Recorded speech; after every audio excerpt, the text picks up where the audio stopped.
Who am I talking to today? I'm Professor Loene Ali, Head of the Department of History and African Studies at Loene College, University of Sierra Leone.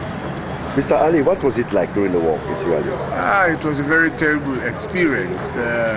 I actually returned to this country in October 1993, shortly after my PhD program at the University of Wisconsin-Madison. And since then, I've been here throughout. I was here and I experienced very horrible things during the war. What was it like when the rebels actually came to Freetown?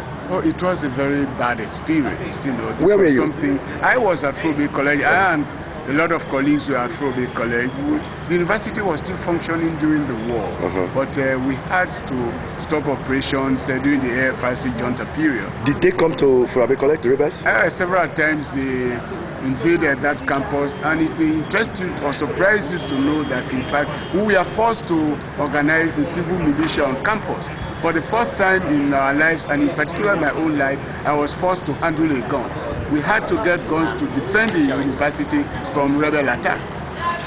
And after the war, what happened? After the rebels came, when did you know they were about to be routed and removed from the city? Well, we are always following up with developments. We knew what was happening. In fact, shortly before they were routed by the by ECOMOG forces, we had got wind of this, and so ECOMOG organized us on campus. We are kept in a very safe location when their forces were attacked in Freetown. Where were the students then? Oh, the students are all vacated the campus. And immediately after they were routed, what happened? Well, when they were routed, of course, you would imagine our joy at that time. And fortunately, we had expected, a lot of people had expected that there would be a lot of killing in Freetown, but the killing was rather minimized. And even on campus, things were relatively okay. When the rebels were routed, about a week or so, we surrendered our guns to ECOMOG, who were on campus for a few weeks. And thereafter things began, to take shape, and after a couple of weeks we finally reopened and we started normal work at the college. And that was a civilian or military government then? This was a civilian government. This was after the Tijankaba administration had been restored in March 1998. Okay. What was the political atmosphere then? Well, Tijankaba was very fearful that the military was about to overthrow him again. Well, of course there was this fear, but not just the military, but the rebel forces as well. You would recall that some of the rebel spokesmen did make the statement that although they had been routed from Freetown, that was not the end of the war.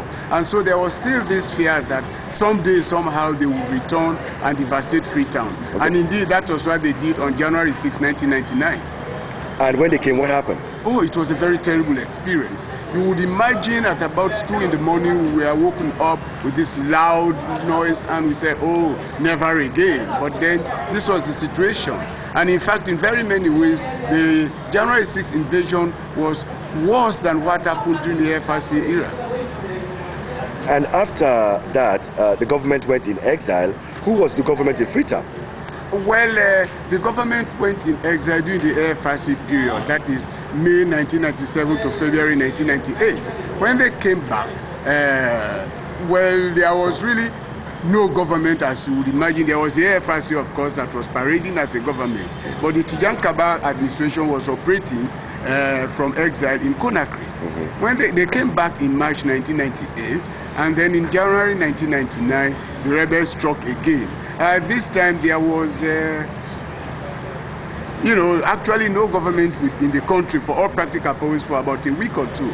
But they didn't go on exile, and the Tijankaba administration came back. And that was when they went to Loene to sign an accord with the rebels. Well, yes. After that January 6th invasion, it now became very clear that the civil war would not be won by military means, either by the rebels or by the government. And it now became very clear that a negotiated settlement was necessary. And also it might even interest you to know that I led the civil society delegation to the Loene peace talks. Indeed. And what was your experience there? It was a very good experience for me personally, because initially there was a lot of mistrust between the government delegation and the rebel delegation. And as civil society groups that were there, including the Interreligious Council of Sierra Leone, we tried to bridge that gap. Can you identify any people that were on the rebel side, aside from those that have died?